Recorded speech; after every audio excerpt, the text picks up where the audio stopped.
हंसता हुआ मन और रूहानी चेहरा, यही जीवन की विशेषता है। हंसता हुआ मन और रूहानी चेहरा, यही जीवन की विशेषता है। तो मैं इसी जीवन की विशेषता को आगे लिए चलता हूँ कि सूरज की तरह चमको तुम और चांद की तरह खिलो तुम, फूलों की तरह महको तुम और बहारों की तरह झूमो तुम। बढ़ चढ़ के आए, बढ़ चढ़ के चूमती रहे खुशियां तुम्हारे कदम।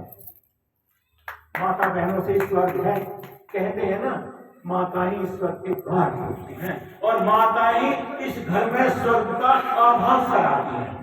दोनों ही एक ही चीज है। तो मैं कहना चाहता हूँ कि बढ़ चढ़ के चूमती रहे ये खुशियां तुम्हारे कदम, भूले से भी न आए कभी तुम्हारी जिंदगी में गम। बढ़ चढ़ के चूमती रहे खुशियां ये तुम्हारे कदम और भूल से भी ना आए कभी तुम्हारी जिंदगी में गम। सदा प्यार से भरपूर रहे तुम्हारी दुनिया, सदा प्यार से भरपूर रहे ये तुम्हारी दुनिया। तो अब मैं इस जीवन को जीने की कला में ज्यादा समय नहीं लूंगा। अगर मेरे शब्दों को ध्यान से सुनोगी तो मैं ये स्टाम्प पेपर लिख करके दे सकता हूँ कि तुम्हारे घर में हमेशा सुख शांति का आवास होगा। सिर्फ मेरी 2 या 3 बातें मानना, बस ज्यादा नहीं।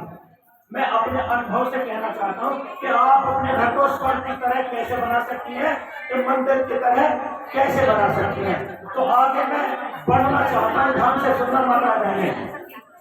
जिसे आपने अपना कहा है, ध्यान से सुना। 4-5 ही आत्माएं आपके जीवन में है, आपके परिवार में। तो जिसको तुमने अपना कहा है, क्या कहा है? अपना, उससे केवल बातें आती हैं। ध्यान से सुनना इन शब्दों को। जिसको तुमने अपना माना है या अपना कहा है, उससे इस जीवन में सिर्फ बातें आती हैं।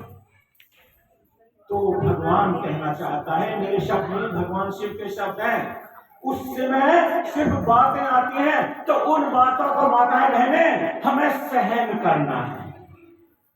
क्या करना है? क्योंकि सहन शक्ति से बड़ी संसार में कोई शक्ति दूरी नहीं है।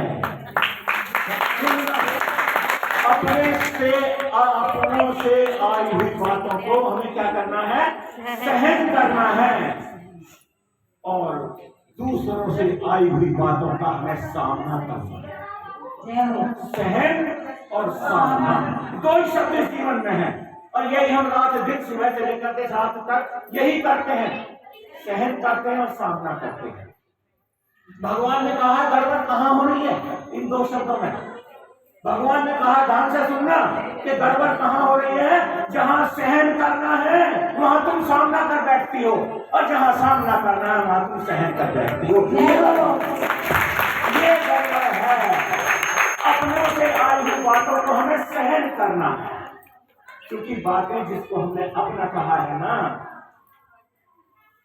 उससे जो आती है चंद समय शांत स्वभाव से सुन लो।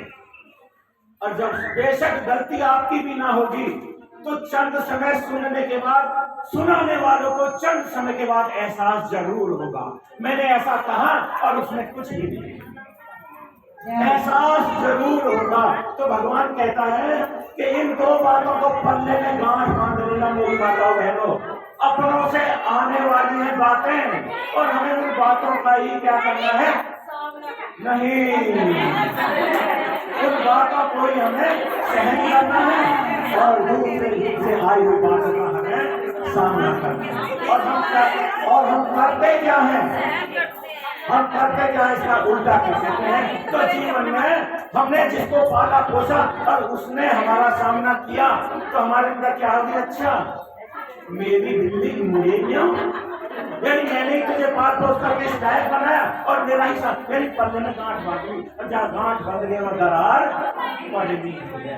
इसलिए मेरे बच्चों, सहन करना सीखो, क्योंकि सहन करने की शक्ति से ज्यादा इस संसार में और कोई बड़ी शक्ति है नहीं, जो तुम माताओं को ही धरोहर में मिली, जो तुम माताओं को ही धरोहर में मिली है।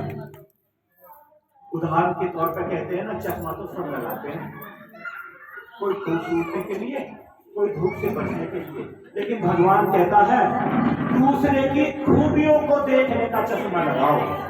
क्या? कौन सा चश्मा लगाओ?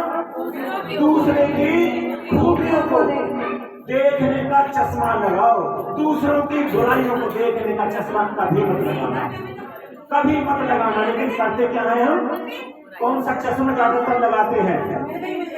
बोलो ना, दूसरों को बुराइयों को देखने का चश्मा हम अक्सर लगाए रहते हैं। तो भगवान ने इसे कहा इस चश्मे को अब उतार दो,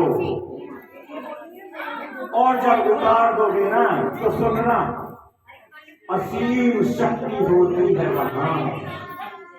बिल्कुल ध्यान से सुनना, असीम शक्ति होती है वहां जहां दिलों में भरा हुआ प्यार होता है। असीम शक्ति होती है वहां जहां दिलों में भरा हुआ प्यार होता है। मंजिलें खुद करीब आ जाती हैं जब हौसला बरकरार हो। असीम शक्ति होती है वहां जहां दिलों में भरा हुआ प्यार होता है। मंजिलें खुद करीब आ जाती हैं जब हौसला बरकरार होता है। तूफान उस कश्ती को डुबो नहीं सकता, खुदा खुद जिस कश्ती का पतवार होता है। खुदा खुद जिस कश्ती का पतवार होता है। तो अब मैं ज्यादा समय नहीं लूंगा, क्योंकि मुझे ये दो शब्द ही बताने